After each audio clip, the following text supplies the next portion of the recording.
కోటి, 2 కోట్లు, 3 కోట్లు, 4 కోట్లు, 10 కోట్లు.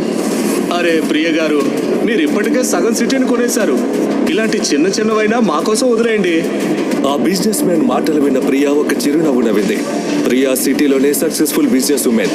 తను నవ్వుతూ తన చైర్లో కూర్చుంది. అప్పుడే అందరికీ వినపడిన ఇంకో గొంతు వారిని ఆశ్చర్యపరిచింది.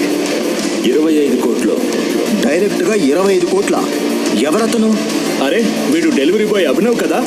వీడి దగ్గర 25 కోట్లు ఎక్కడివి? చూడు, వీడినెవరు గుర్తుపట్టకూడదని సూట్ అద్దెకు తెచ్చుకొని వేసుకున్నాడు. 2 రోజుల క్రితం నా ఆఫీస్లో లంచ్ డెలివరీ చేయడానికి వచ్చాడు. ఇంత పెద్ద వేలంపాటు జరుగుతుంటే అసలు ఇలా ఎవరిని పడితే వాడిని ఎలా లోపలికి రాణిస్తారు? అభినవ్ సైలెంట్ గా కూర్చొని ఈ మాటలన్నీ వింటున్నాడు.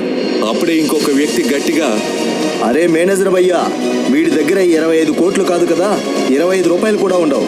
ఈ వేలంపాట ఆపేయండి. ప్రియ గారికి ఇంపోర్టెడ్ కార్పెట్ని ఇచ్చేయండి. లేదు ఆగండి.